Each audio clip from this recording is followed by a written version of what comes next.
Get out there and nominate your favorite podcasts. The People's Choice Podcast Awards voting is up on the 31st of July, so go to podcastawards.com to nominate the following shows. Writers and Illustrators of the Future podcast in the categories of education and also storyteller drama. The Centralist in the category of politics and news. That's with show host Joe Montaldo. Science and Beyond in the category of science and medicine, also with show host Joe Montaldo.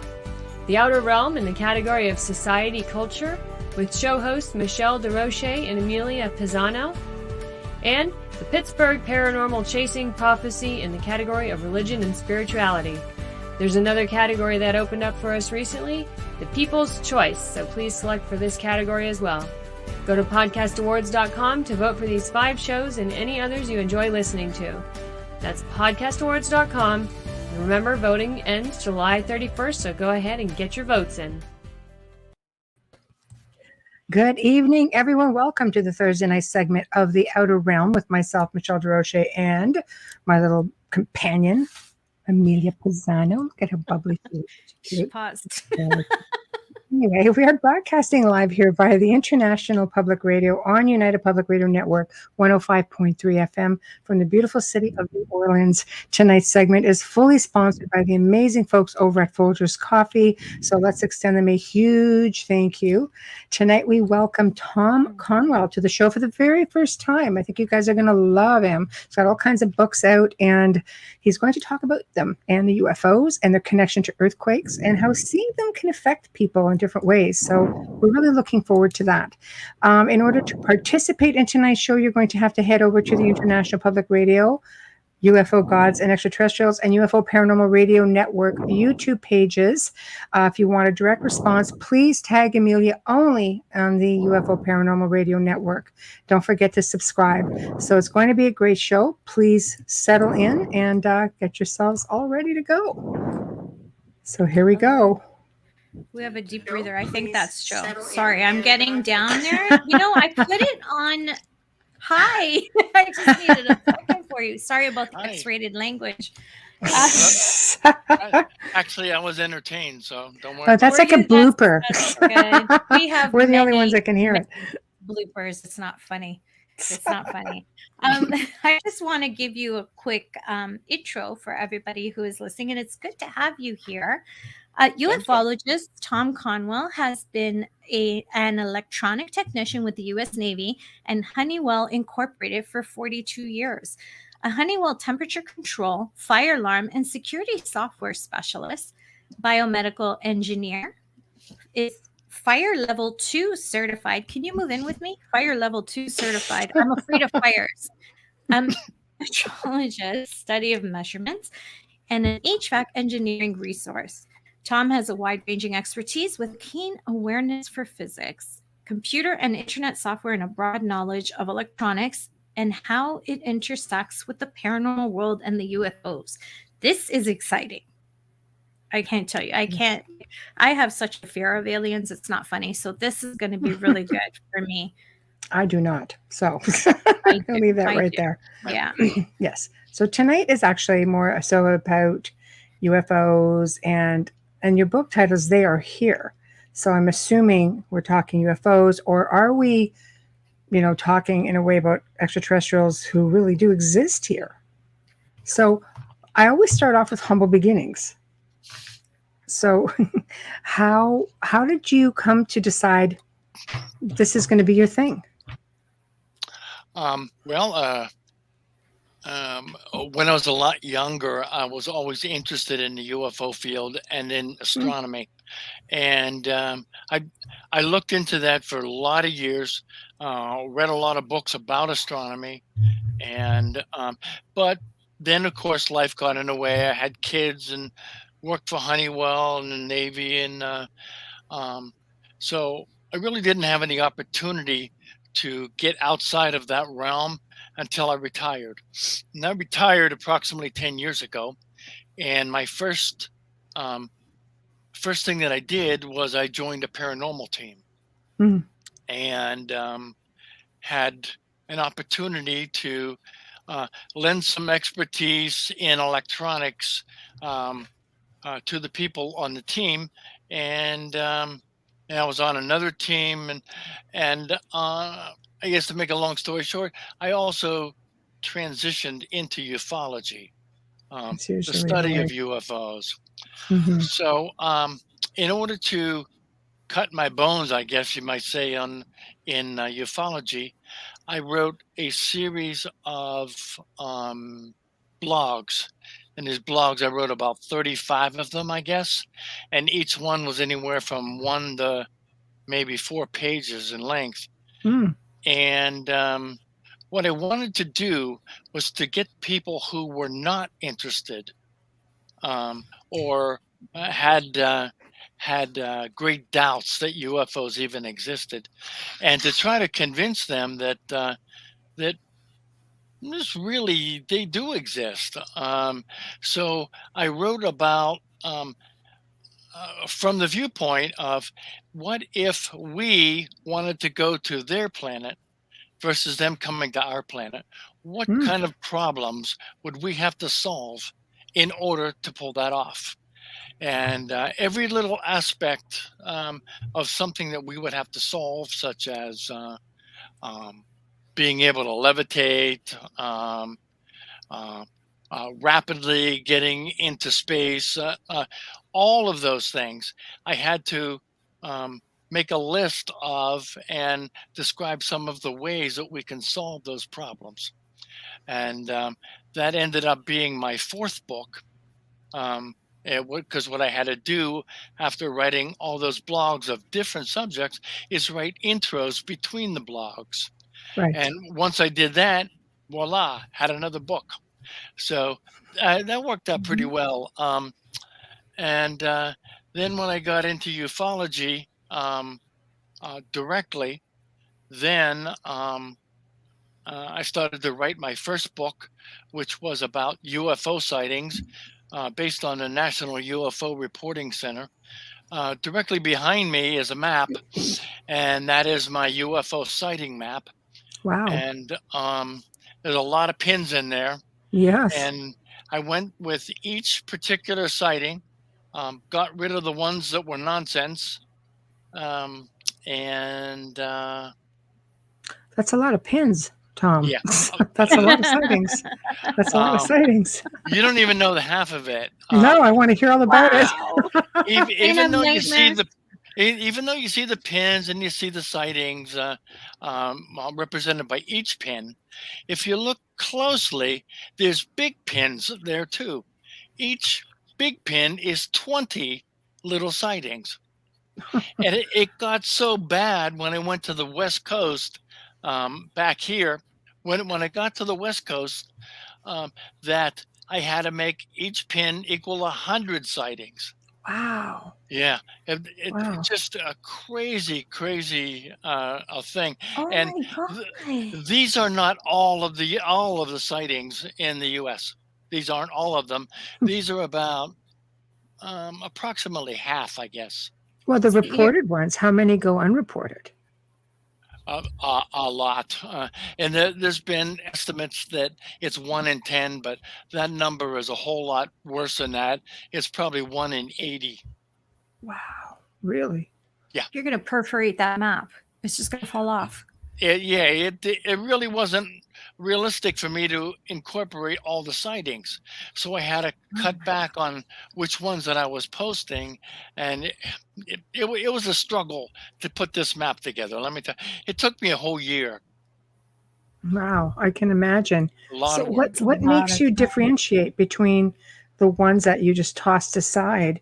Like what makes, I mean, obviously there's some information that's more viable than others, but what makes it not viable? Because I mean, people like weather balloons or just, a perception. Yeah. Okay. Well, there's several questions in there. I'll A just lot take of your the time. ones. A lot got of an the hour. ones. Okay. A lot of the ones that I tossed aside were the lesser amounts seen Okay. in particular areas. So Okay. I didn't include the lesser amounts because I already had tons of sightings from the larger amounts.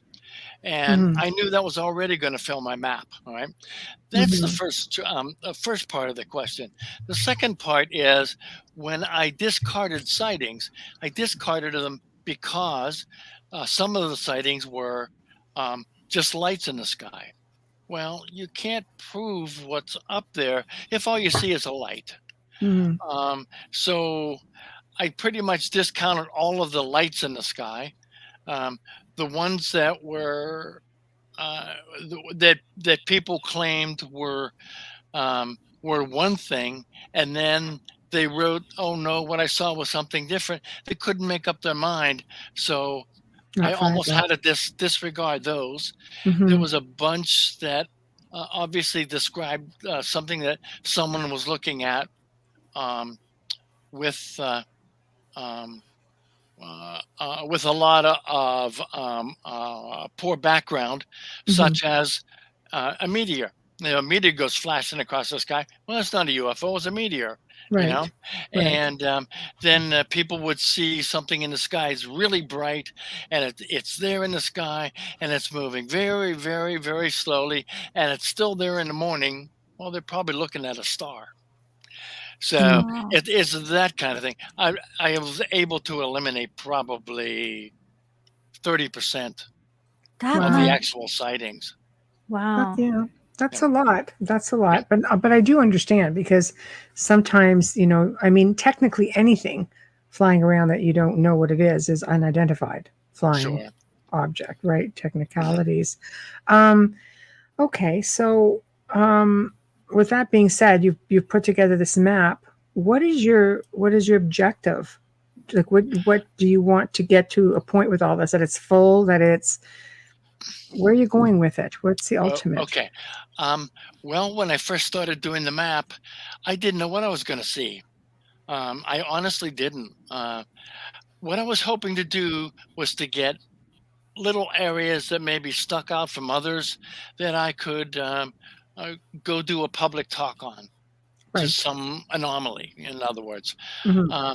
And there were a couple of those in the first map that I did, which happened to be just only New York State.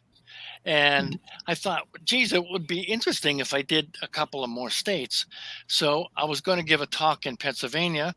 So I did a map of Pennsylvania and looked at the UFO sightings there.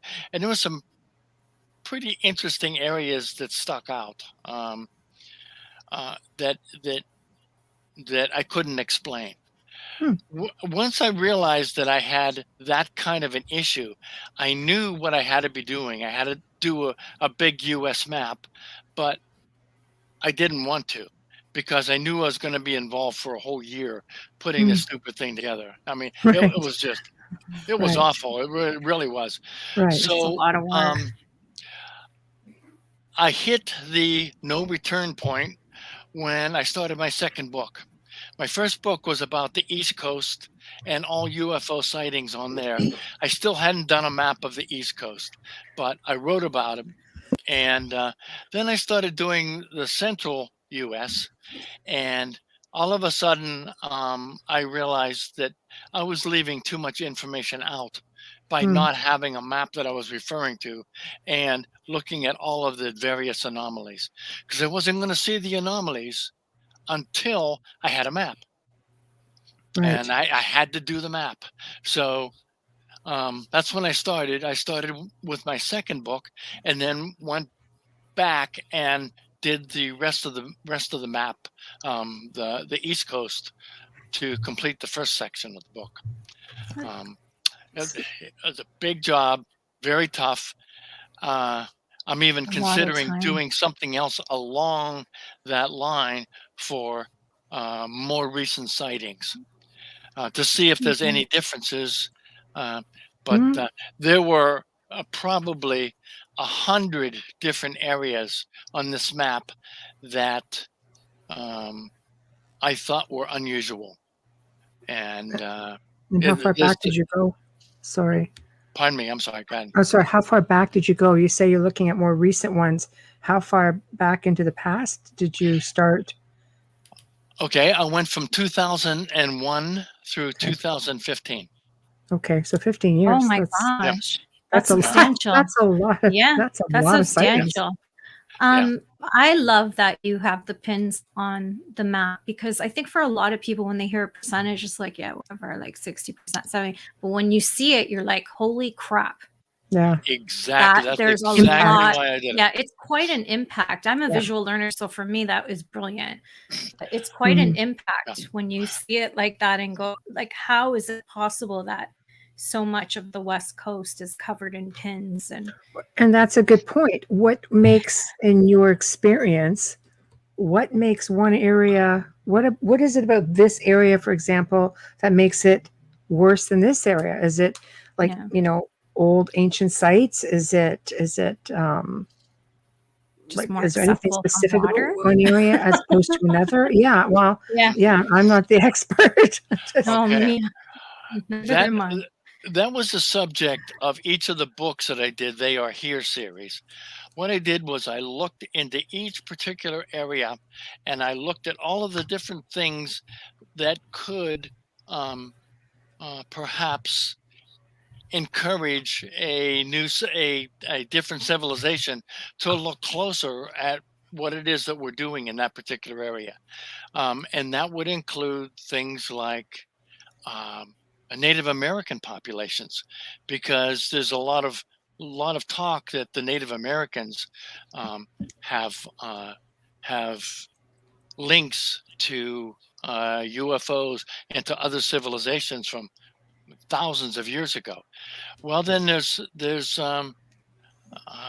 water. There's a tremendous amount of sightings of UFOs seen entering and exiting the water. Now, why would they be entering and exiting the water? I, I don't know. Um, and then uh, what about the way we're treating our planet? That's a big one. The crap that we're dumping into the environment, the kind of plants that we use to generate power. Some of the plants are coal fired, and they are nasty. Let me tell you. Not only do you burn the coal and take the smoke up into the atmosphere that's full of carbon, you're also burning down the coal. So you have great big hoppers of coal you bring in, and what you have left is a smaller area of burned coal. Well, you're taking this out of the ground. Yes. There's trace elements of heavy metals that are in the ground that you're digging up with the coal. You burn it down, and now all of a sudden, the coal ash that you have has more than just trace elements of these nasty heavy metals, and they are very, very toxic. Well, look So at the area in upstate New York. Is it Petrolia? That's been burning for 60 years. Coal fires underground. Is that what it's called? You guys have a place in are you upstate. talking about Pennsylvania? Yeah. Oh, is it of upstate the Pennsylvania that's been going on and on and Yeah. on for 60 Yeah. years? Yep. based on the movie Silent Hill, right? Well, that's where Yeah. they filmed it. Yeah. They based So it on that. that's- Sorry. Yeah. Yeah. So I can see that. And I can think, nuclear energy would be a concern. We are a warring sort of race. I could see that being a concern. I mean, the atomic bomb, Hiroshima, that would be concerning. As soon as we did that, that got an awful lot of attention.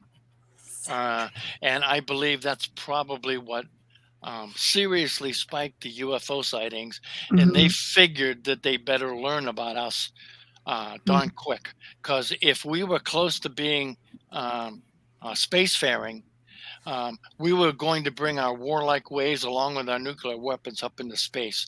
And they couldn't have that. So they had to find out about us really, really quickly. Yeah, I agree with you on that.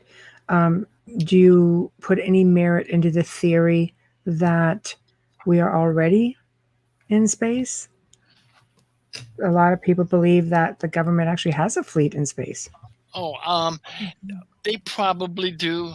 I haven't come across any evidence that they do, other than people talking about it. Well, Yeah. Do we likely have something up there? Yeah, likely. We've also likely been able to solve the problem with the some of the ships that we recovered, and we Reverse can engineering. and we can jump out into space in a few seconds. Mhm. I think we can do all that stuff, and it would make sense that we are building something out there. But Mhm. again, I have no firsthand knowledge of it, but Mhm. my guess is, yeah, we have that. If you have to take a shot at it. Yeah, Sure. I think so also.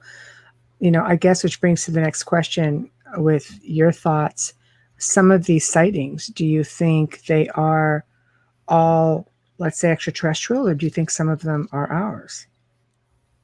Okay. That's a really big question there. I do that once in a while. Yeah. Okay. Just throw it This out there. this one this one turned My out pretty line. big. Some of them perhaps are ours, but Right. we wouldn't be flying our special craft, our hidden craft that nobody knows about, in and around Pittsburgh or whatever. We just wouldn't do Oh. that. If there were a crash, then we'd be found out. Right. So I don't think that we can think that all the things that we see are ours. I think it very, very limited amount. However, that brings up the question, then what are they? Well, are they from another civilization? I think that's probably very likely. But that civilization may be from another planet or from another dimension. Mm-hmm. It could be anything. Right. Right. So dimensional. That's why it's such a big question.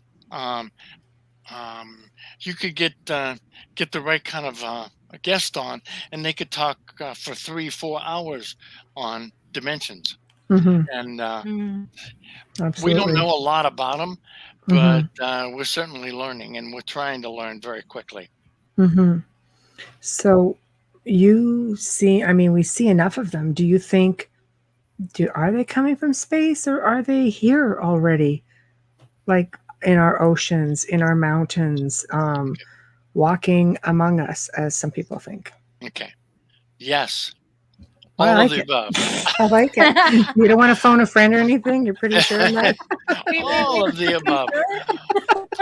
I choose D. Yeah, all of the above. That's it. Okay. Back in the early 1900s, there were some sightings that were seen and noted. I think that there was a small presence of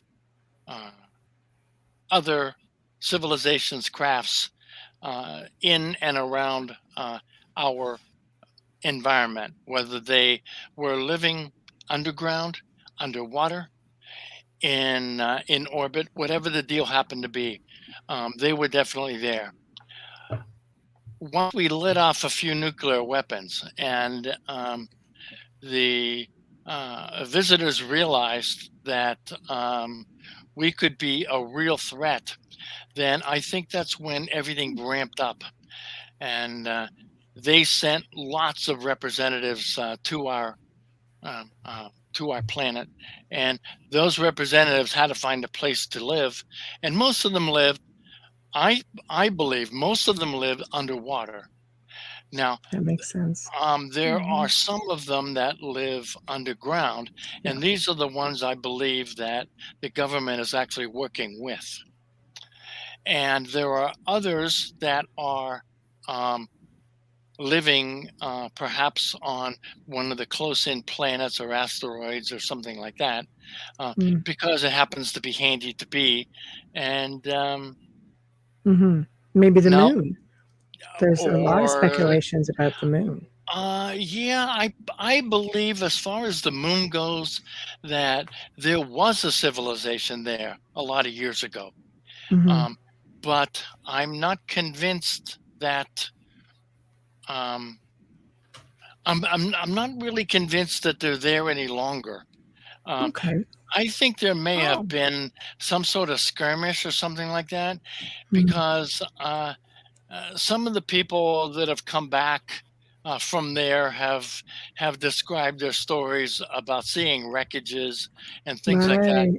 Um, I believe that uh, some of these civilizations that lived there initially aren't living there anymore.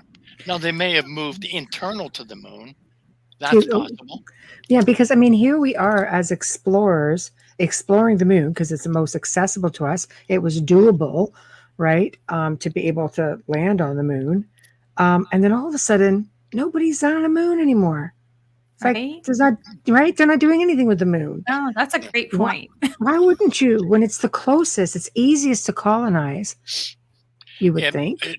it absolutely is. Yeah. I think we were warned off the moon because we Mhm. weren't ready for a major revelation that that the moon is inhabited by some beings, um, Mm, and they realized that the the Earth wasn't ready for that big revelation, that big disclosure, and they had us get off of there and just look at near space and get better at that before they would incorporate, or excuse me, before they would allow us to come there.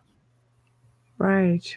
Yeah, that's a big one right there, which tells me then that there's not a lot of faith put in humanity with respects to how we're going to react, which I guess makes me think disclosure. Are we ready for disclosure? Because I mean, they sure didn't give us a whole lot last month. You know, Yeah, they're not. All that like hype. next to It was nothing, like preliminary, Christmas. whole lot of nothing. Yeah, Yeah, exactly. it was like Christmas. It came that morning and boom, it was gone It and it was was over. gone. It's like, Like where's the all we gift? got left with was the tree. That's right, Grinch. Yeah. The government's the Grinch. Just saying. Like, come on. We received a whole lot more with the US Navy videos than we did on that day with the uh, written report, which Right. wasn't much of a report. No. Well, pretty much all that they said there is that anything that's up in the sky, we really should be looking into Russia and China having having reverse engineered or Wow. having some breakthrough, and and they're flying into our skies. But if we didn't do that, then maybe, just maybe, there was a ancient civilization. So maybe there Maybe, was maybe, something there. We don't know yeah, for sure if there's something there yes. or not. Right. So okay. So are It's we the ready same for it? answer, though. I know. It's like, It's where do the you go same with that answer every exactly? like 50 years. Seriously. We're not going to And get why anything. everything's always redacted as well. They say they won't, and then it's redacted. It's like, really? It's as bad as the Kennedy files. I think we get more from everyday people with camera phones, Yeah, absolutely.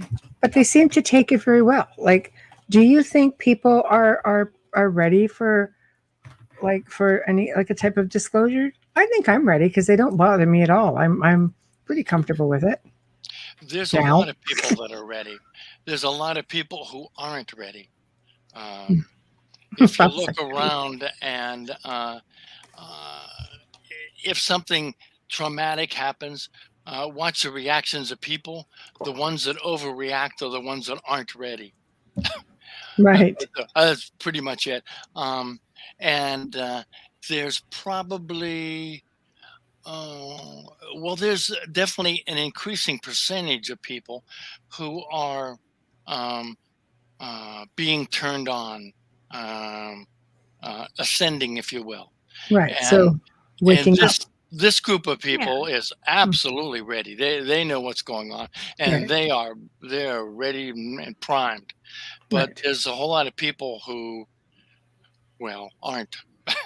Right. I'm okay with it because I know that I really believe that they are integrated with us right now, and we just don't know it.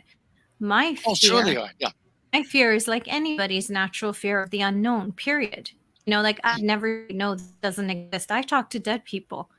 Like, who am I to say that this doesn't exist? I believe in all of it. But like I said, for all I know, they could be in my life every day and I don't even realize it. It's just the whole fear because of that whole Hollywood thing for so many years. That's exactly right. Destruction. And that's what weighs on me. So once I get past that, I think like you said, there's more people ready than there isn't. I have to agree with you on that. The Hollywood nonsense was done on purpose to try to scare everyone. I know. But then they could say they could take a particular sighting and compare it to a movie, and the movie has something stupid that happens in it, and then everybody discounts it.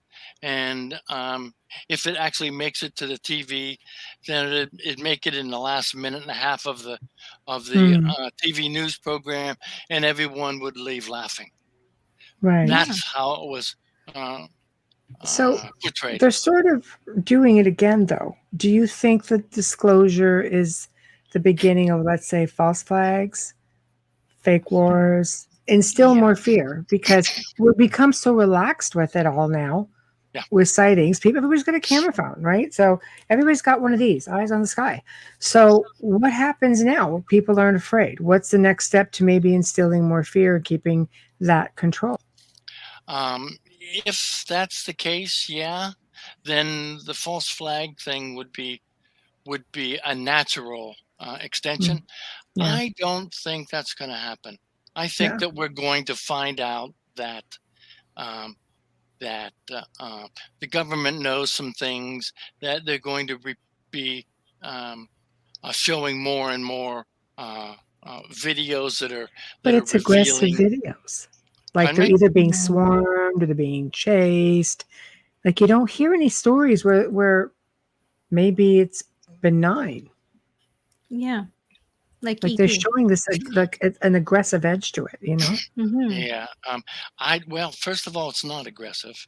Right. But I was being chased. I would be concerned.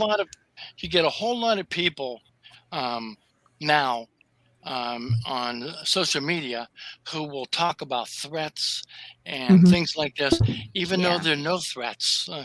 These people are just here just to make sure that we're ready for what is coming down the pike. And they aren't here to take us over, because they would have done it years ago before we lit off our first nuclear weapon. That's it. Okay, I agree with both of you on that, but and I have to always be the other. Have a devil's advocate in the room. Yes, I pretty much branded. Michelle knows me very well. I still believe that, like any race, there's always something not so nice. So it can't. Well, you have your bad apple in every batch, right? Is that what you're saying? So that's exactly what I'm saying. So I don't believe that all of them are benevolent. I believe that there are some that we should be concerned about, just like terrorists, just like anything within our own race as well. There's a big fear of Stephen Hawking's. There are a lot of great minds that are saying, "Oh, we need to be leery about throwing messages into space that make us look like we're this fluffy, benign race of beings."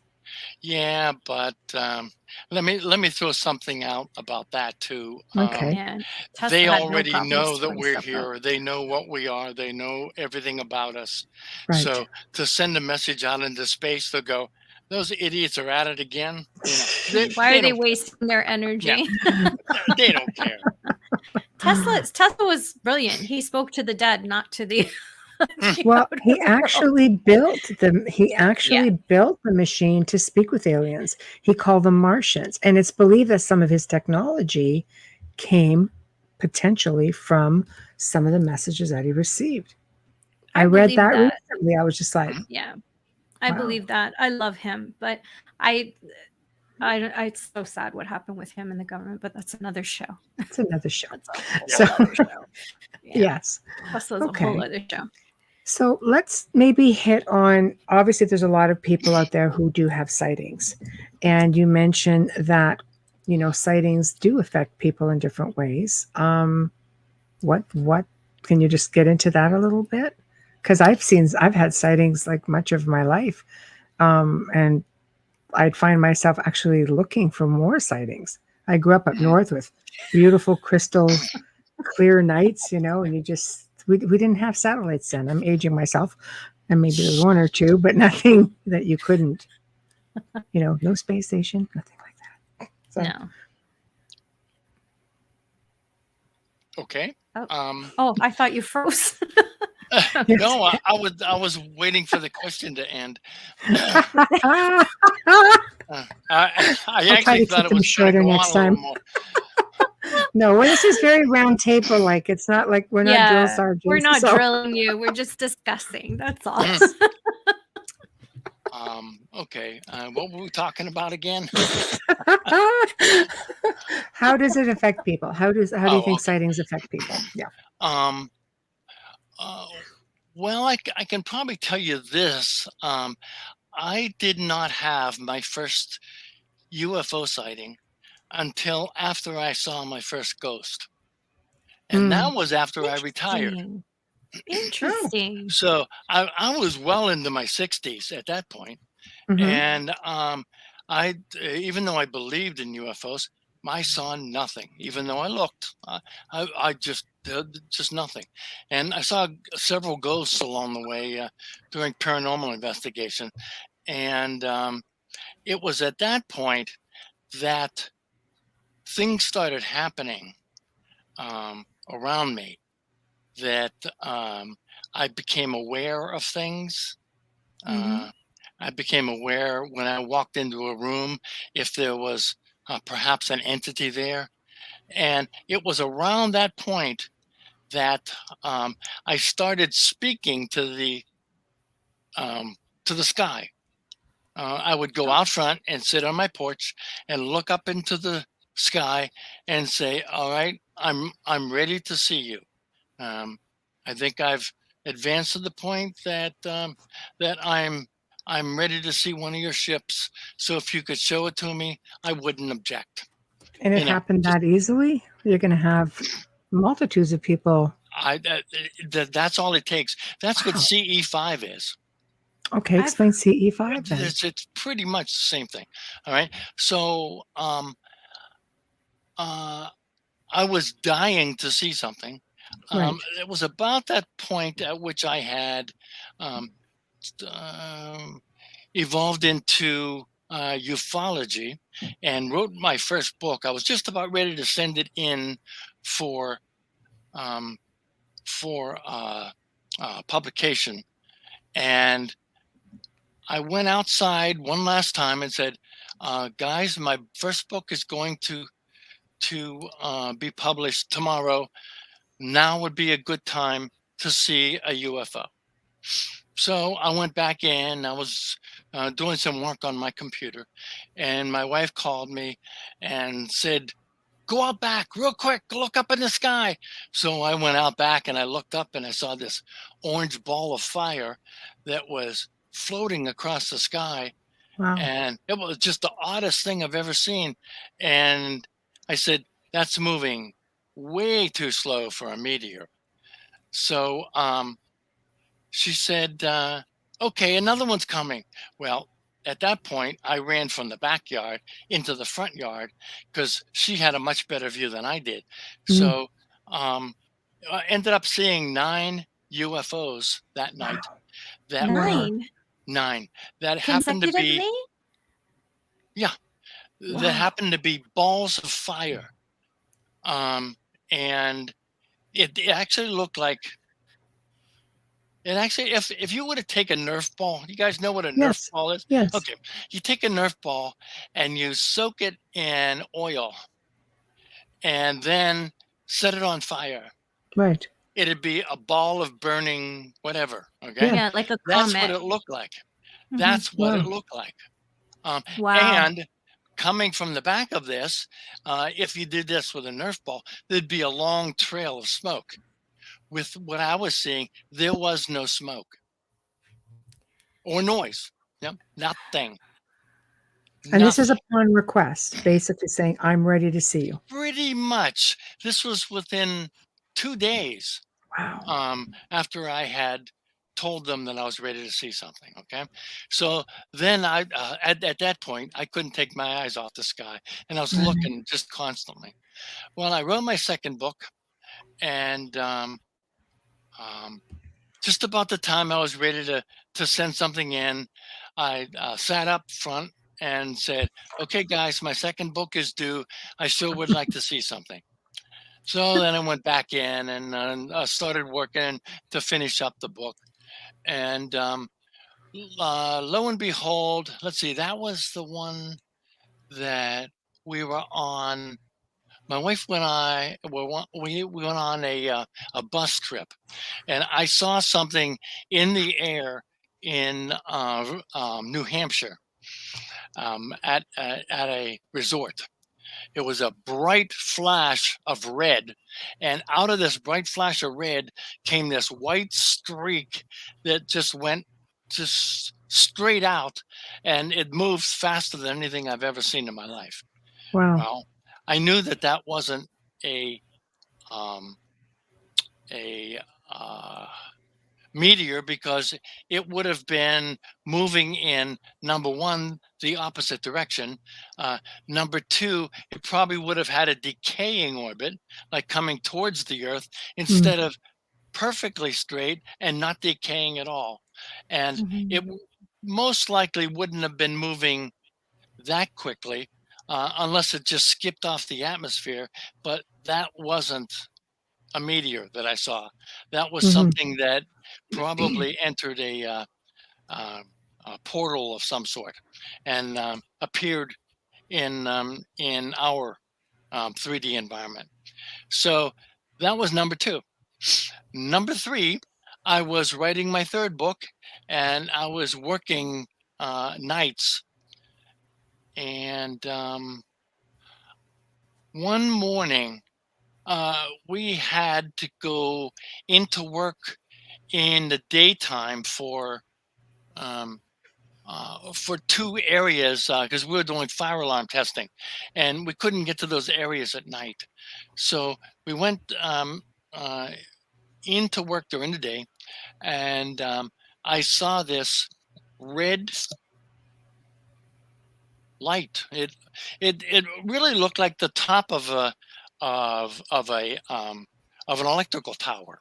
Mhm. And but it was like really super bright, and I knew that there was an electrical tower there, so I kept staring at it as my car was approaching, and I had to turn off. So I turned my turn signal on to turn left, and as soon as I did that, this thing charged at my car, and it came towards me in a sinusoidal way, and just before it hit the windshield, it took off up and to the right. Was it Wow. a threatening What the feeling, hell or was was it that? just, "Hey, I'm right here," right? Like, what was that? I have I like no that. idea. It was obviously something that was controlled, Mm. um, because there's no way that somebody would have been able to control something like that from earthly technology. There just was no way, because it was Yeah. moving very, very fast and just missed Hmm. my windshield. Wow. That almost sounds Wow. threatening, Yeah. for me And anyways. that was the third time that I saw a UFO, and each one on command. Wow. I haven't asked since, but I would not be surprised if I were to say that, I had a good reason. I would like to write about you. Please show yourself, and Oh, you just did it. and So that it would. Yeah, I just did you it. just did it. Yeah. Dang. I So don't think he means right now, though, okay? Just Yeah.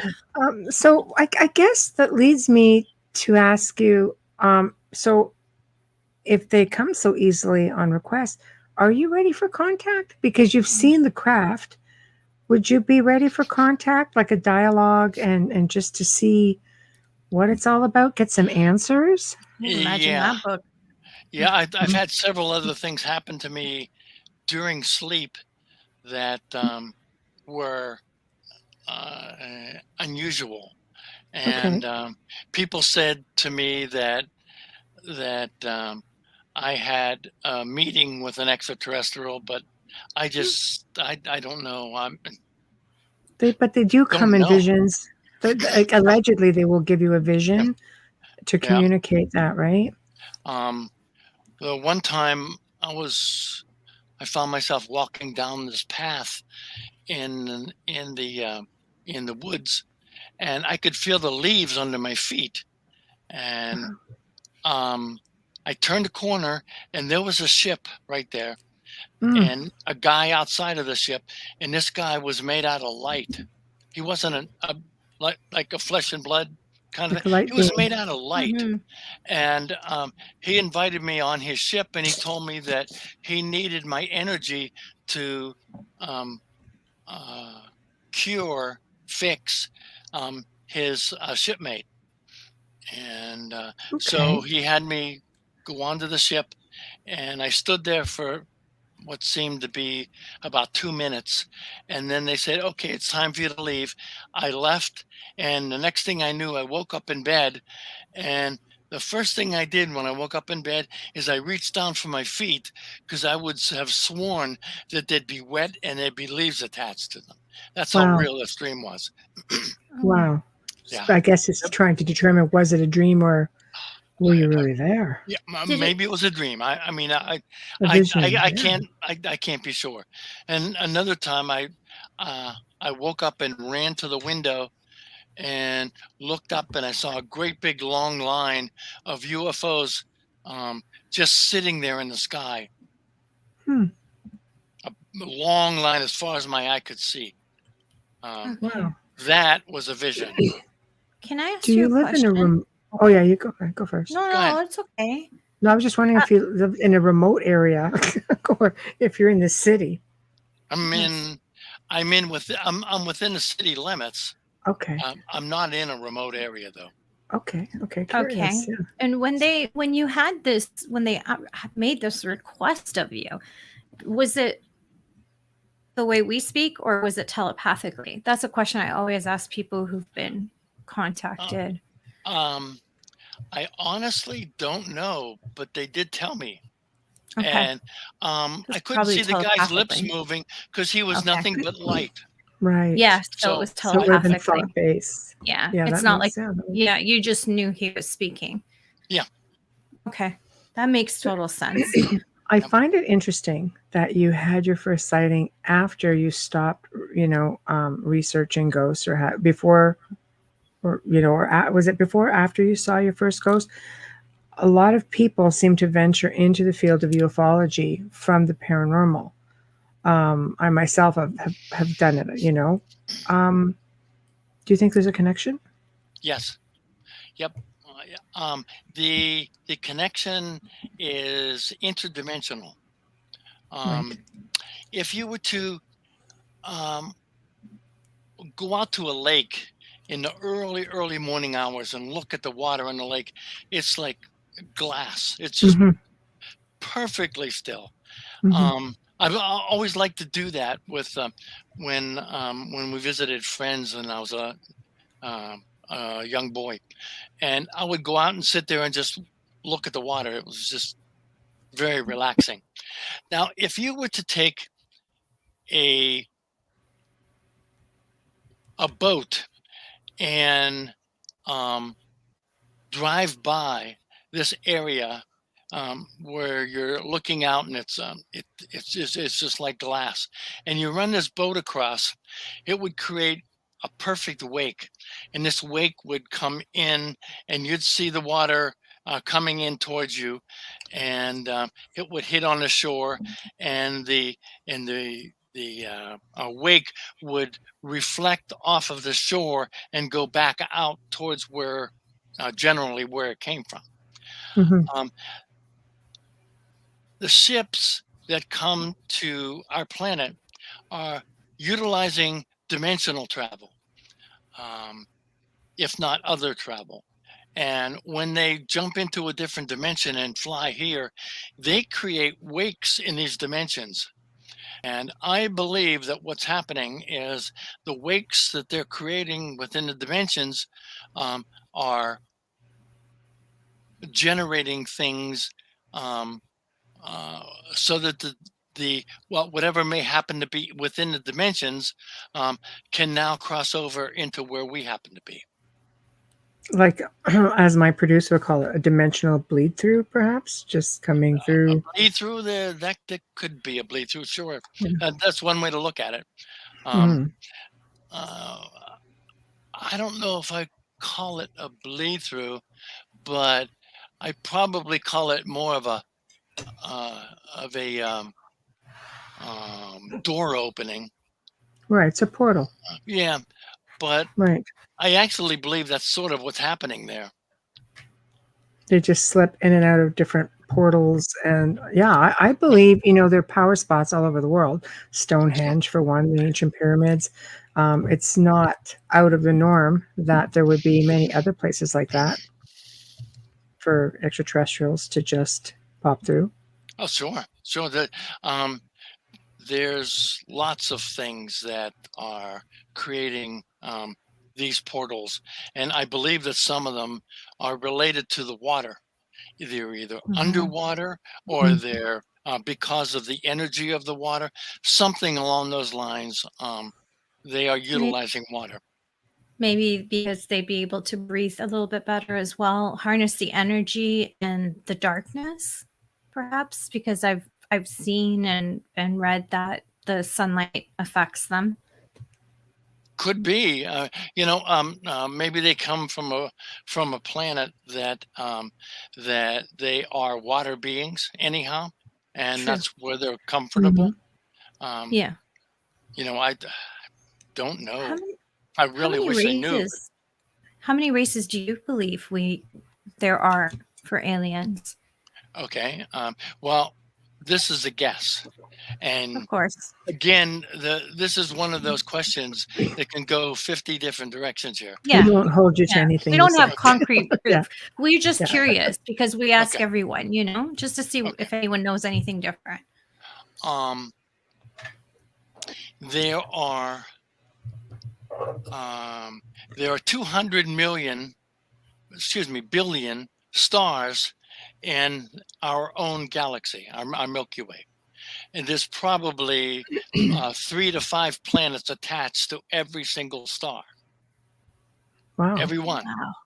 And there's moons around many of these that could harbor life. That's just how many are in our galaxy. There may be 500 billion galaxies. So you multiply 500 billion by 200 billion, and you have a number that's about 10 to the 24th, or 1 with 24 zeros after it. That's how many stars in the known universe. That's what's known. So there are most likely hundreds of billions of civilizations. Each civilization would create a different race of people, slightly different from the other.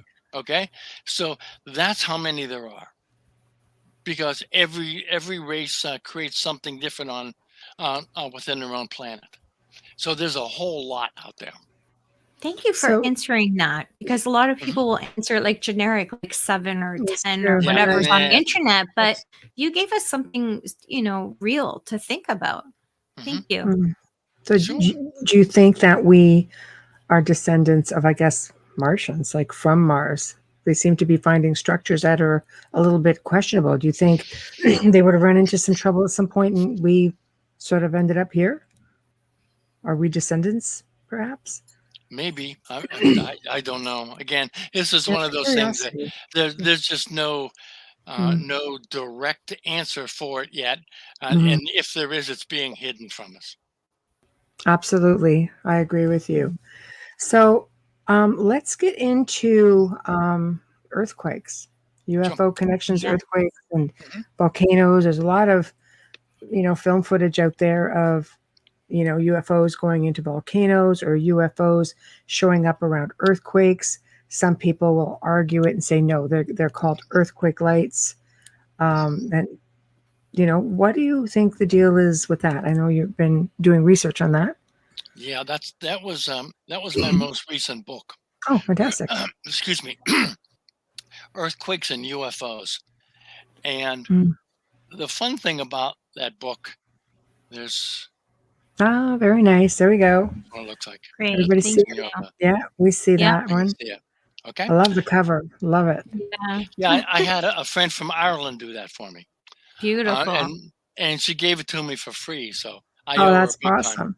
Yeah. Yeah, that's a great cover. You can give her a shout out if you like. That's okay. Absolutely. Okay. Yeah, her name is Kathy Denver. There we go. Archive here forever. Denver in Ireland. She's a former paranormal investigator and also likes UFOs and stuff.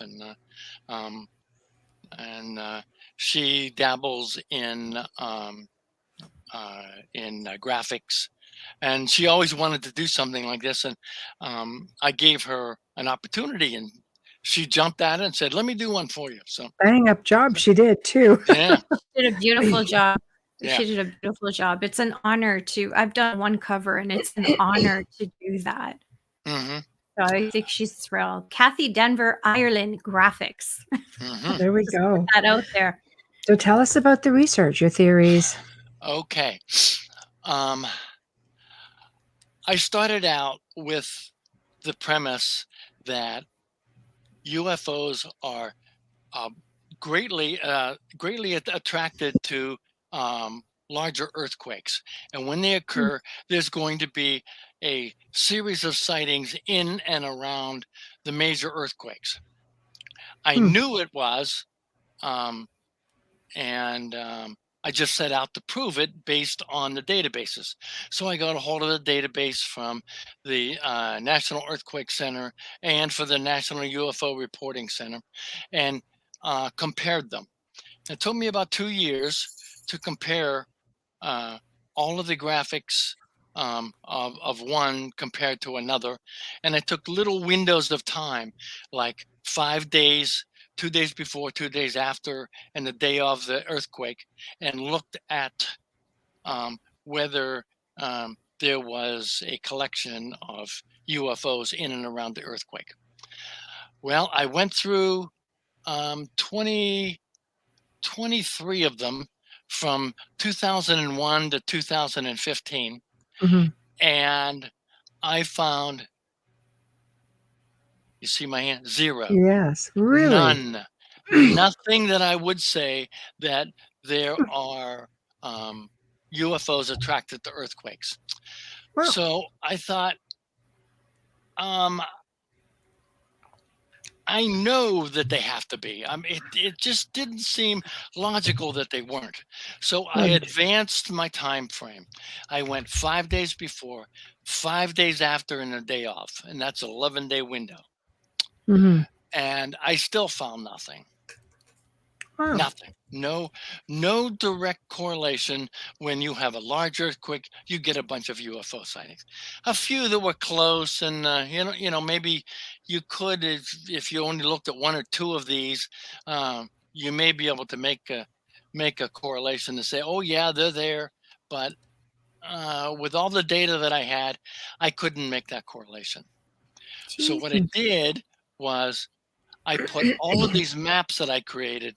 And I had created at that point, let's see, 20, 40, approximately 50 maps of, 60 maps of the US map with the earthquakes on them, the US map with the 5-day sequence of UFO sightings, and the US map with 11-day sequence.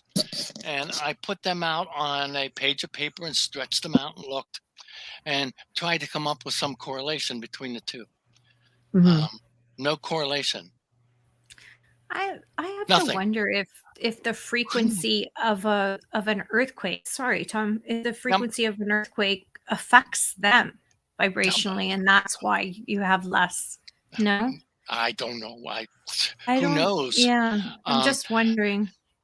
so, well, anyhow, um, I put all this stuff away and went back and looked about 2 months later because I was so frustrated. I had spent almost a year and a quarter looking at all of this data and putting all this data together, and I had nothing to show for it. Well, I set out my maps a little differently this time. I put my earthquakes in one section.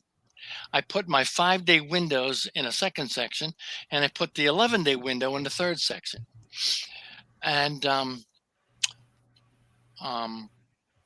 my dog started barking, so I went to the door and let him out, and came back. And as I approached the maps from a different direction, I was looking at the maps as if I was standing at the West Coast looking toward the East Coast, okay, instead of in the South looking north. Mhm. And I saw a whole bunch of straight lines of sightings. Mm.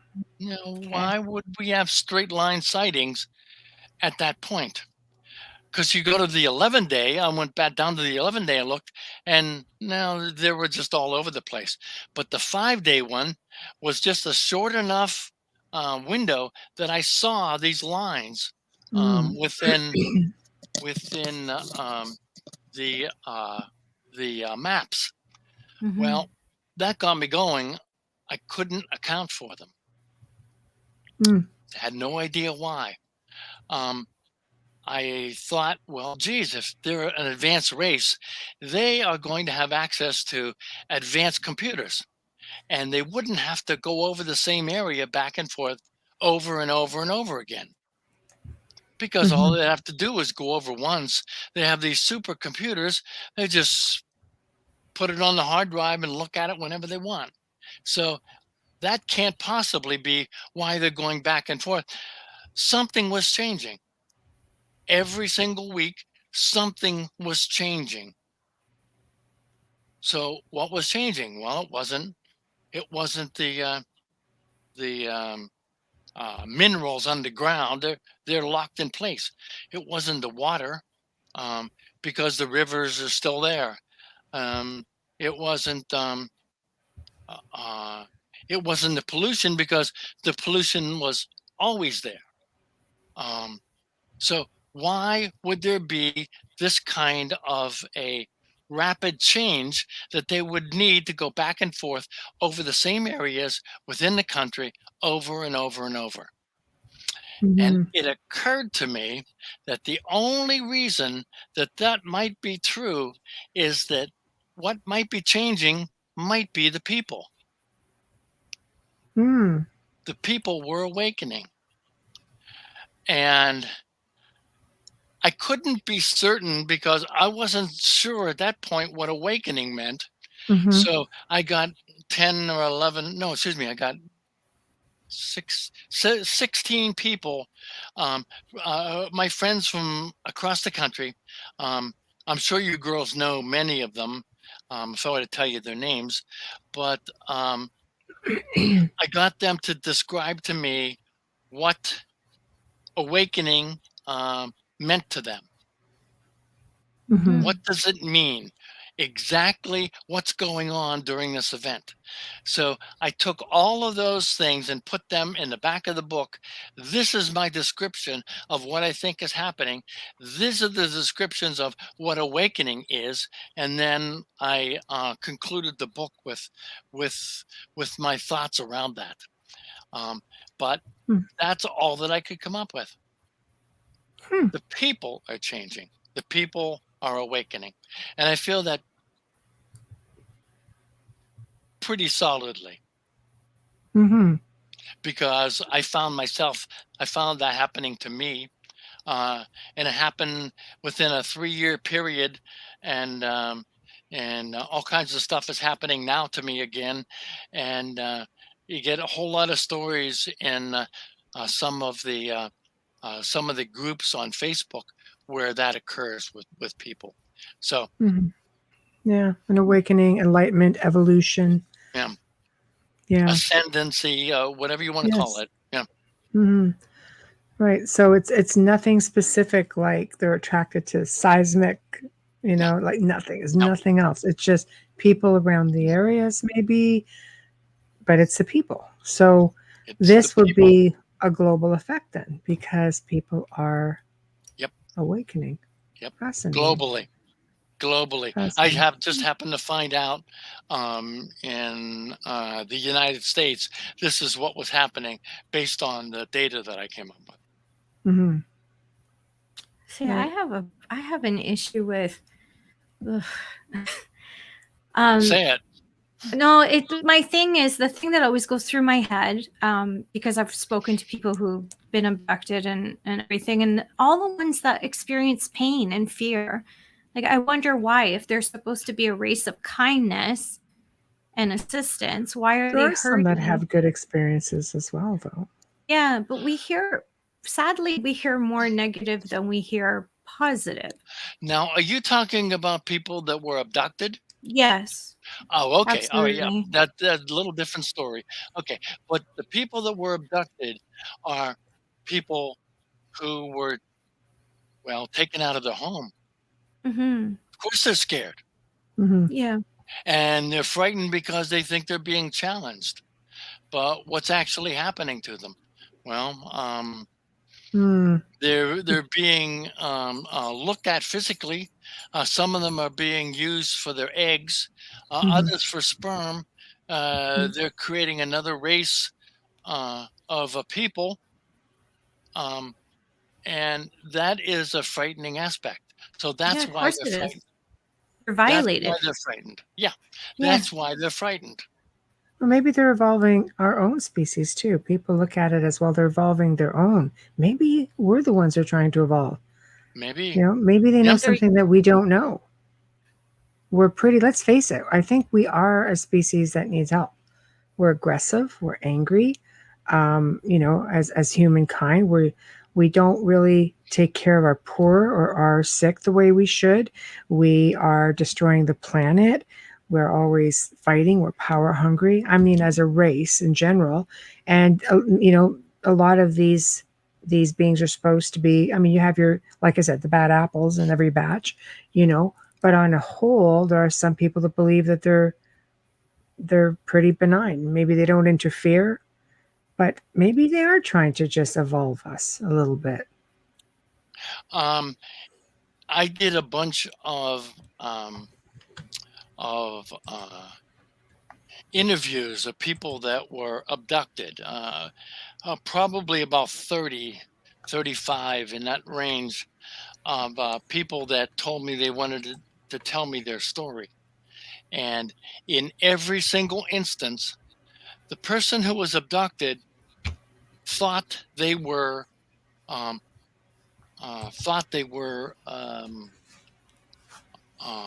psychic before they started, and when they came back, they had a great increase in their psychic powers. Mm. Yeah, there's a lot of great stories like that. People who come back healed. Yep. But then there are stories where it's the other way. Again, I just, it's just one of those things that they're going to have your pros and cons, just like every situation. But that's interesting. Evolution, I think, awakening, I think, is the key. Yes. Yep. And I found it by accident. So are you going to research it further? Another book, maybe? Maybe only because I just tripped over this by accident, Right. and I had a physical representation of something that was happening psychically. And I don't think I'm going to come up with anything like that again. So Right. I may or may not do something similar to that, but It'd be a compilation of people's awakening experiences with, are they seeing crafts? Are they having the type of experiences that you did when you were saying awakening and saying, okay, I'm ready now to see you. I mean, look at your experiences. Mm-hmm. You could probably write a huge chapter just on yourself. Yes, absolutely I could, but I don't know if I want to do that. When I interviewed people who were abducted, the one thing that it did to me is that I swore to them that I would never tell their particular story to anybody else. Yeah. That it was their job to tell their story. And I've been approached 100 times about, give me some good details. Some of the things I can't do that. I meant more about the awakening. Yeah, like people awakening, and because when you awakened, you were getting contact, and I think as people awaken, what are their contact experiences like? Yeah. Like, no, abduction stories, they're all over the place. They're a dime a dozen, and I respect your integrity with that. I think it is wonderful because it is your story to tell. Yeah. Well, maybe awakening would be a good thing to talk about, but I don't find myself to be an expert in that field, and I would have a great deal of difficulty saying something along those lines. Right. At one point, I wanted to write a book about what God meant to me, and even though that sounded interesting, as soon as I started writing down my thoughts, I said, well, who are you to talk about what God is?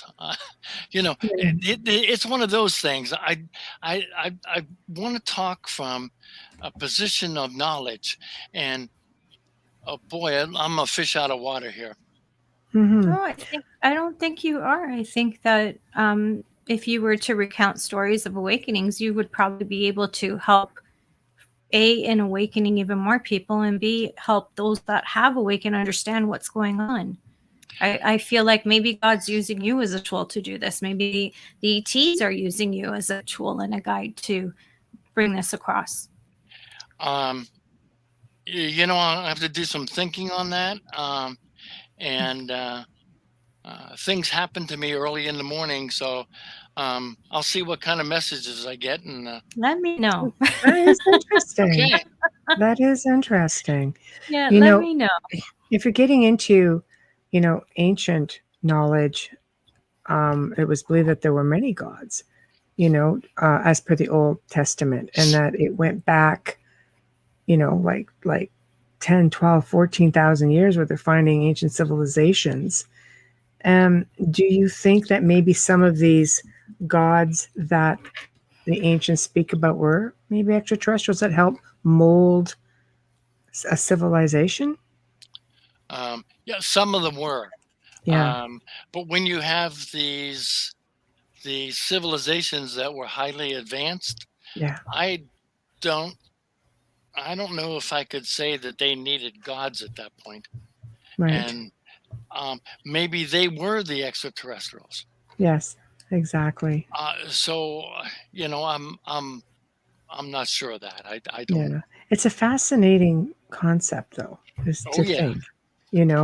It just goes to show that we ourselves are so primitive. Even we see one, we get so excited. But you look at ancient cultures like the Egyptians or the Mayans, and you look at so many of even these religious paintings, Da Vinci being a big one.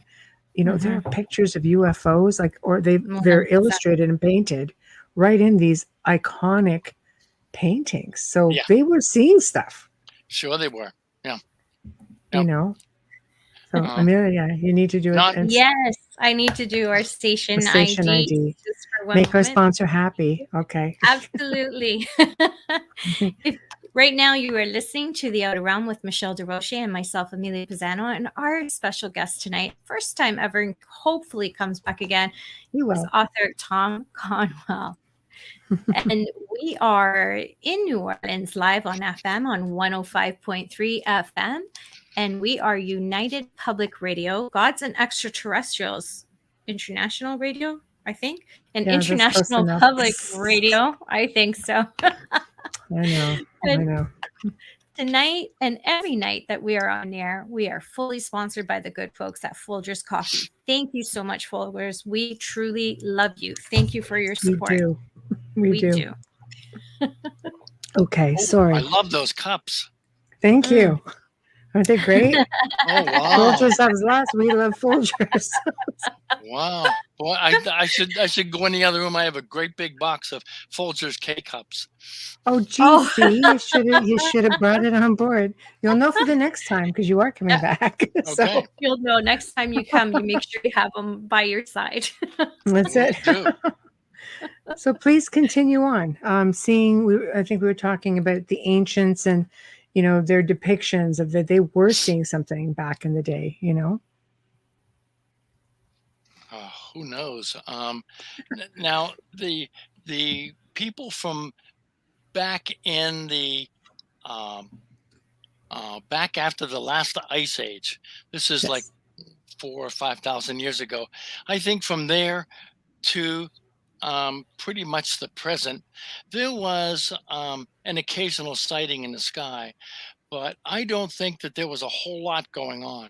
What happened immediately after the ice age thawed, and I wrote about this in my second book, They Are Here, Volume 2, that the people that survived needed help, and they were contacted by what they termed half man, half fish. And these people came out of the water and taught them how to put together their civilization, how to catch fish, how to eat, where to get food, just all the things necessary in order to survive. And these were mostly the Native American tribes in the Canada area. Wow. And the Native Americans saw these ships come up and thought that the people that were in the ships must be fish, but they weren't. They were just extraterrestrials. And the same thing was described in ancient Mesopotamia, in Africa, in Australia, that there were half man, half fish, and they shone like the sun, like they glowed internally. Yeah, glitter. And Yeah. they were all described in exactly the same way at around the same time. Now, Wow. obviously, these things that were coming out of the water were coming out of the water and going here and there, and then returning to the water. And that's how the story started, that there were half man and half fish. Mermaids, But yes. these stories were all over the place.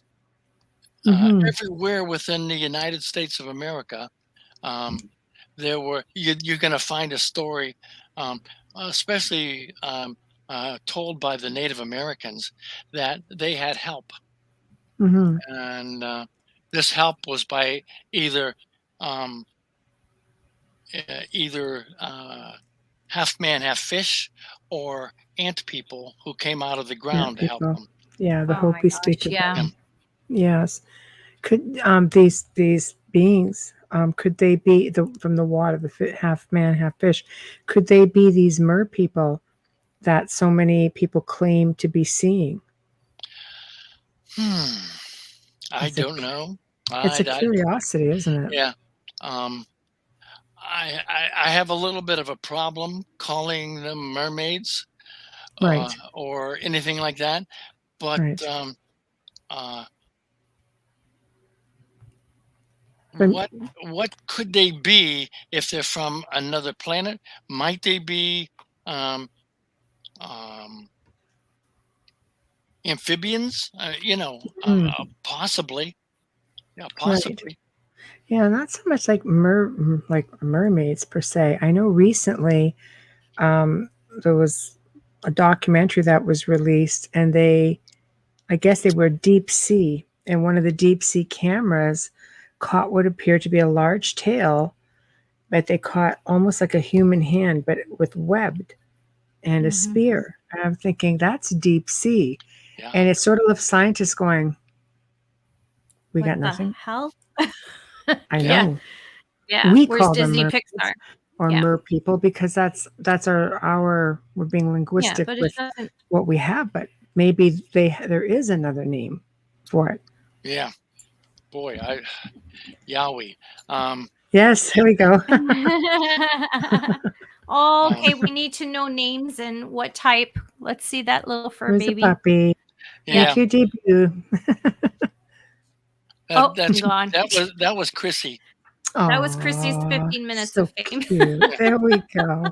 Pets We're always all welcome on our dog show. owners. Yeah, we're all dog owners. So Yeah, pets always welcome. So yeah, well, it's interesting.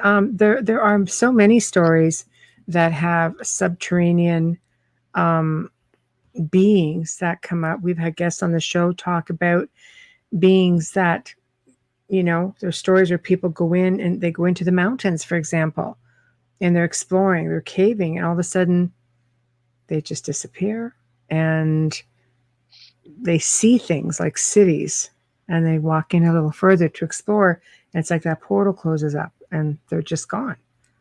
So they're everywhere. This falls under the I don't have a database that I could refer to that shows how many of them there are. So No, of I'm course, just that's guessing, okay. Yeah, of course. Yeah, no, that's it's okay. We're just having a discussion because we're curious, right? We're just talking about it. We're very round table like it. Everything is just sort of like bouncing ideas back and forth and incorporating your thoughts into all of it. So yeah, because that whole thing with mermaids, or they could be aliens, they could be secret. We don't know because the oceans are vast, right? We're just very pitching ideas. unexplored.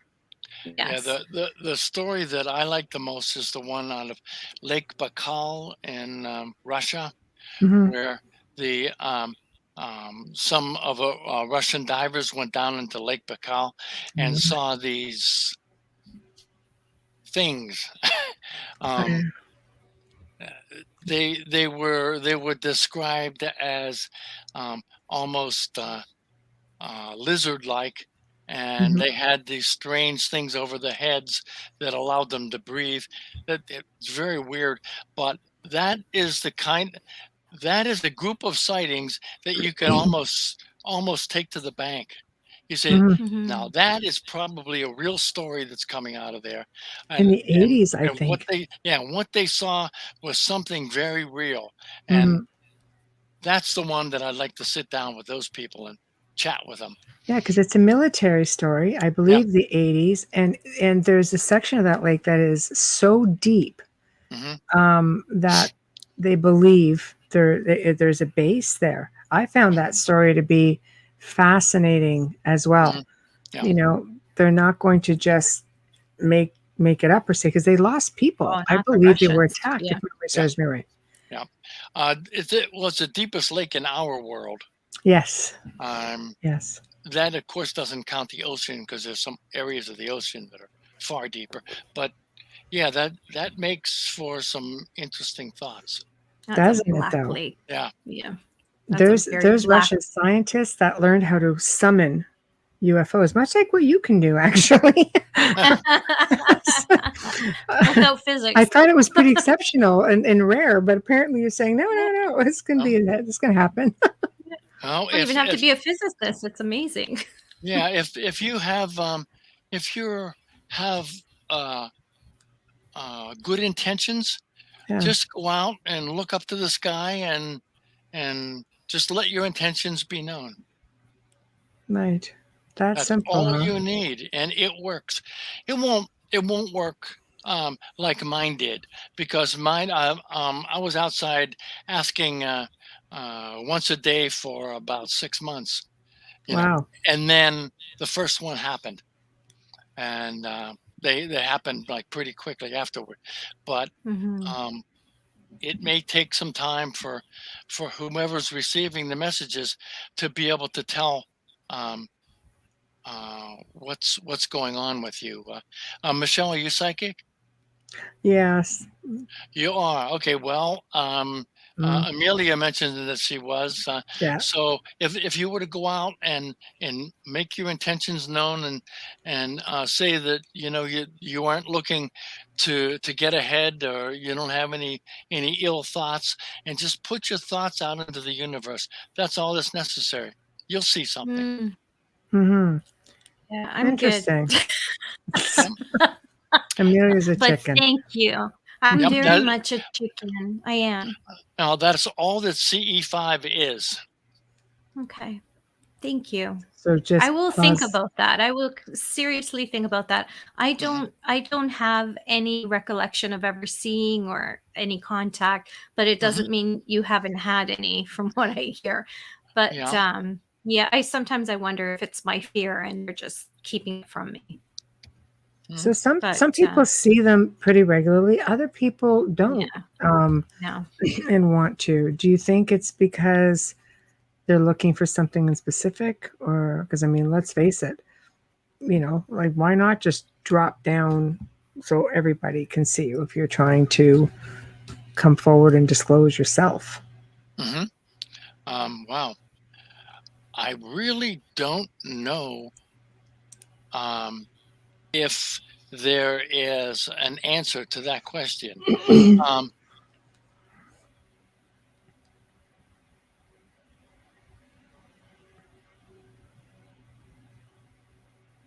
We can't hear you. We can't hear you. Is your mic off?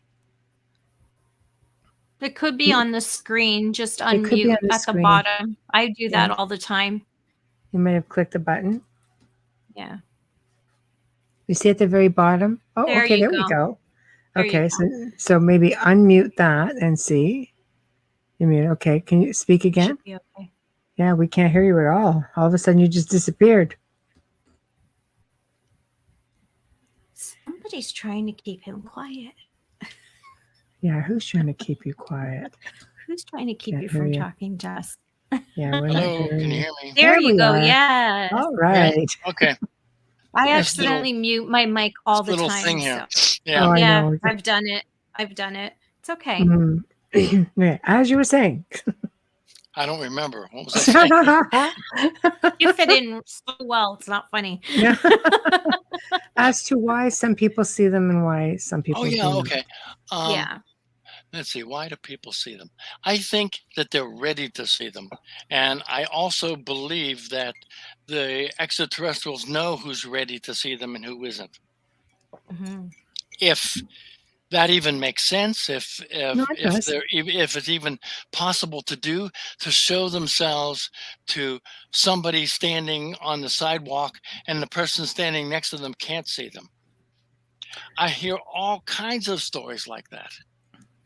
Yeah, And I've the same heard goes that. for ghosts too.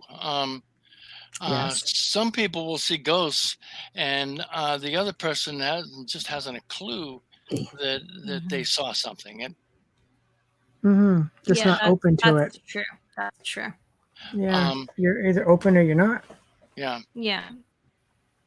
That's true. Some spirits can look just like us, and if you don't know, you would just assume that's just another person passing by. Yeah, Well, unless they're in period clothing. And some extraterrestrials can project, I guess, sort of shape shift, I suppose, or project how they want us to see them. I understand the reptilian race can do that. A child can look and see them for what they are, and adults would look at them as though they're a person. If that's a thing, who knows how many are walking around? Yeah, really. Nightmare. Now, that would be frightening to see one of those guys. Yeah. I agree with you. Yeah. Yeah. Picture yourself in next to James T. Kirk fighting one of the Gorn. That's what it would be like, Yeah, they're pretty big. But I'm kind of on the fence with it because I mean, You don't see a whole lot of good ones, but yet apparently there are a lot of people out there who have been in contact with them who find them, they say they're very gentle. I'm thinking, this is sort of like, I don't know. See, I agree. I don't know. I'd have a little problem with that one. Me too. Yeah, I would stand back about 50 feet and say, well, okay, prove it to me first. No, exactly. They're very adamant about it as well. Yeah, some people are very adamant about it. They'll say, no, they're very, very gentle and giving, and they're very forthcoming with information. And like, I don't think I've ever. You'll never hear those words out of my mouth saying I work with them. That doesn't happen. No, exactly. Yeah. I'm good too. So, as we're slowly nearing the end of the show, what do you want us to know? What do you want to put out there and talk about in your research that we haven't covered? Okay. This time around. We covered. Stage is yours. Okay. I didn't prepare for that question. That's very interesting.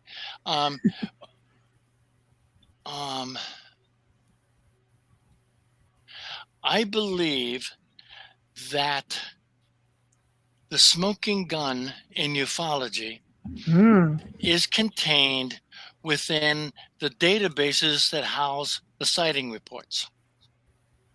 Okay. And the reason I'm saying that is because if you hear somebody talking within ufology, the first thing they go to is a particular sighting, and they try to dissect it and talk about this and that, and then you have somebody to the right of them who says, no, you were seeing the planet Venus, and then somebody from the left of them and say, no, you probably were still asleep, you dreamed it, and it's that kind of thing. They take one sighting and they try to pull it apart and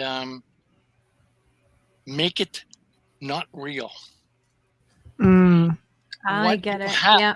With the databases, you have 160,000 sightings. Well, how do you disprove all of those? Well, that's just it. You try to discredit as many as you can. But you're still going to have, even if you use one of the numbers that MUFON uses, that perhaps only 5% of the sightings are real. Well, I think first of all, the number's a whole lot higher. But even at 5%, you're talking about 10,000 sightings. Yes, exactly. That's just ridiculous. Not everybody is wrong, right? That's absolutely correct. Not everybody's an idiot. Right, exactly. I'll say it less eloquently. There are ways to put forth your information. And what I would recommend to everybody is to utilize the databases, look at the amount of sightings, and read the database for yourself. The National UFO Reporting Center information is all right online. All you have to do is click into it and start reading. There's a long report for virtually every single sighting. And some of these are very well written, and you know that they aren't written by some 11-year-old making something up. You just know it. I agree. I agree with you. I think it comes down to that control thing again. Yeah. They just won't give it to us. They just won't give it to us. You have people every day, like I said, camera phones, eye on the skies. Like here, you see them like regularly. And there's a military base not even that far from here. You'll see one come up and you'll see these black copters just like 10 minutes later, they're just gone. You're like, see, I knew it was something, It's just like, you got to give it to the people once in a while because they really do get the best stuff, But I get it in a way. They can fudge things too on the computer, right? You can fake photos and... As far as the photos go, there's a whole lot of those that are nonsense. But then every so often they'll sneak one that's real in there, Mm-hmm. and everybody's used to saying, "Oh, it's fake, and you get 50 comments afterward that it's been faked, but it happens to Mm-hmm. be a real one. Oh, no, Yeah. yeah, That exactly. happens a lot. That happens a Yeah. lot. It's hard Yep. too if the sightings are anywhere near, let's say, they have forest or base or an airport. They're always going to discredit what you saw. They're always going to be able to pull it apart because they'll blame it on, just being anything that could have been in the air. You didn't see it correctly. So unless you're Mhm. in the middle of nowhere, your credit is almost zilch Hmm. with that. Yep. That's the sad part about it, right? Because I'm thinking about, have I ever seen anything? And I'm thinking about that as you're speaking, and I'm going, wait a second, I'm beside two airstrips in an airport. I would Mhm. never, even you myself, have to- I'd be saying, no, that had to be, But unless you it was second hovering guess and what you're staying seeing. there. I think You we're do. conditioned to not Yes. know. We're conditioned to not Sure. pay proper Yeah. attention. Yeah, I we're think we're so. also conditioned to discount what we see. Yes. Yeah. Yes. Yep. Absolutely. Have you run into any any resistance when you're presenting your map? Because ufologists, I find, are very, very competitive. Have you run into with your research? Because I look at this map, I see it's full. It's really overwhelming as to how Yeah. many sightings are there. Do you get any resistance because you have so many people saying, "Oh no, it's not a thing"? Yeah. Some of the resistance I get is they'll ask me where I received where I got the sightings from. Of course. And they'll say, and of course the answer is the National UFO Reporting Center. And they'll Right. say, well, okay, they don't send anyone out to investigate any of the reports. So Right. therefore, they're all no good. Oh, I see. Okay. You Yeah. know, that's So probably then why one of the have it? more brainless comments that I've heard, but I've heard Wow. it more than once. Believe me. Mm-hmm. Yeah. I Yeah, believe it's just one more thing, I to believe try that's to why take you from it. that's why they don't, maybe, I believe they send people out and they don't tell you. But I believe the Mm. reason why they tell you they don't send people out is because they don't want it investigated. It's easier to say that and say, yeah, there was nothing there, or they would have gone. Most people would think that, but those of us behind the scenes would be saying, well, wait a second, I know you went out there. What did you find? Yeah. Yep. Yeah. And I suspect that some of the investigators from MUFON who actually do go out, some of them are really good. I know some of them, and they're very good friends of mine. But some of them, I think they feel it's their job to discount everything that they come across. Yeah. We Well, have that you in the want your paranormal as well. naysayers.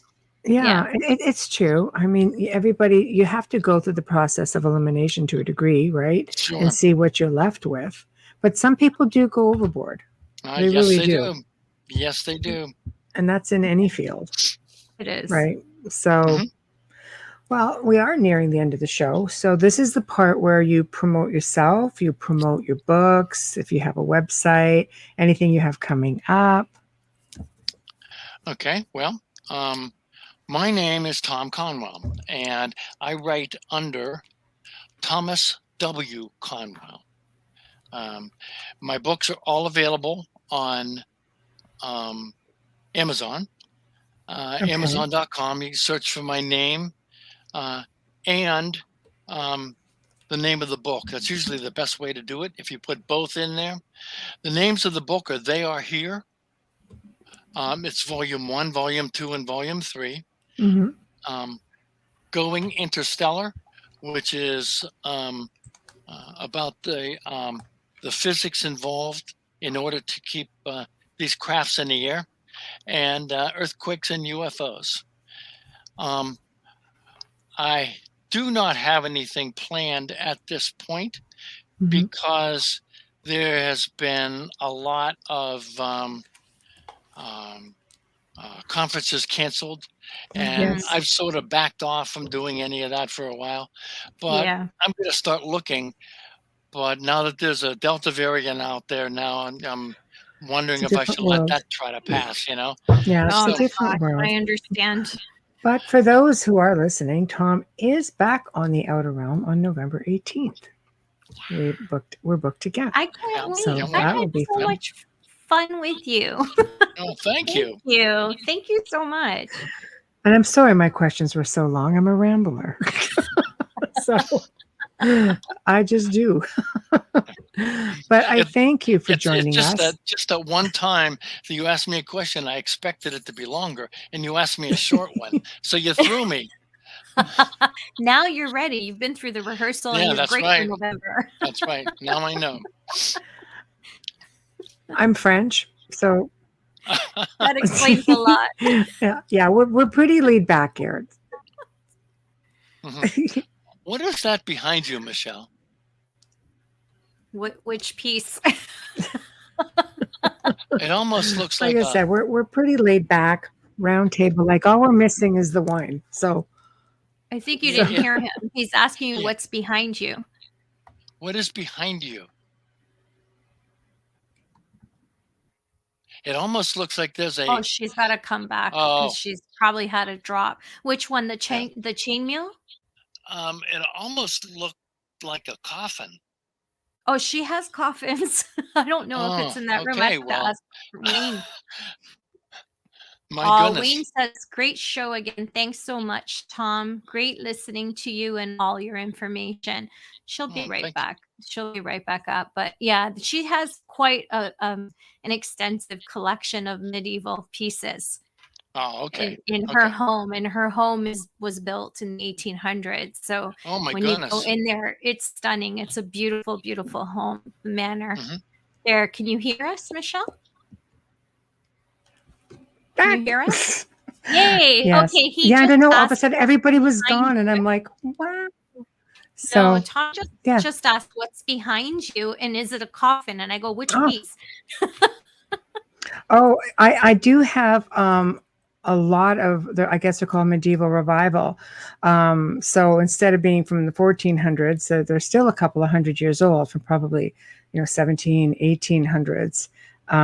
So yeah, and that Knights Templar chainmail, and just I have a large collection of church pieces and a lot of collection of carved old pieces. So makes me feel homey. Okay. So, I but thank told you. him the house is very old. Very. Oh, the very- house, yeah, it's 1872. So Wow. it's old enough, I guess, in today's standards, at least in this day and age. I travel extensively, and many of the places I've been to, you're going back to the 1200s, so really old. But it's always nice. But I'm looking forward to the next time you're coming on, and I want to thank you again for joining us. And it was really awesome having you on. Your wealth of information. Thank you for having me. This was a lot of fun. I appreciate it. Thank you. And we'll be in touch again for sure. So Okay. if you've never used this platform, the only way you can escape is by clicking the Leave Studio button. And I say that because I've had more people say to me, how do I get out of here? Because otherwise you could be here till morning. You're stuck So with us in the post-production meeting. that's true. Oh boy. Yeah. So thank you so much, Tom. Thank Okay. you. Thank you. Bye-bye. Amelia, Michelle, thank you very much. You're Thank you, welcome. Tom. Take care. Alrighty. Bye-bye. Bye. Well, we have come to the end of another fantastic segment of The Other Realm. Thank you all for tuning in. Everybody in chat, thank you to our special guest, Tom Conwell, our producer, Joe Montaldo. Huge thank you to our sponsor, Folgers Coffee. And remember to stop by our YouTube channels here on UFO Paranormal International Public Radio. I'm going to leave it right there. Subscribe. Seek us out on Facebook on The Outer Realm, also on Instagram. Message us at theouterrealmcontact@gmail.com. Next week, 2 more amazing guests. Ronald Kinsella, author of The Digital Demon. is going to make his first appearance on the show. And it's UFOs, it's ETs. It just sounds extremely enticing. Thursday night, we welcome back Chris Stiles, the Shag Harbor experiencer, and again, a wealth of information. But he's going to be picking up where he left off with respect to UFO encounters and sightings documentations in Canada, which there's just not a lot of.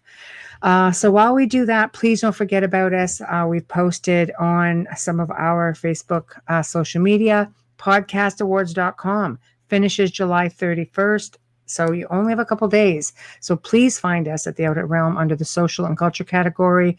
And of course, please find us on the People's Choice category as well. Don't forget our peers, writers, and illustrators of the future podcast, education, storyteller, drama, centralist with Joe Montaldo news category, science and beyond, science category. Vote, vote, vote. Vote for us. We love everybody, but vote for us. Anyway, until then, Amelia and I thank you. We'll see you next week. Have a fantastic weekend. Those in Canada, it's a long weekend. Be safe if you're traveling. Thank you. Good night.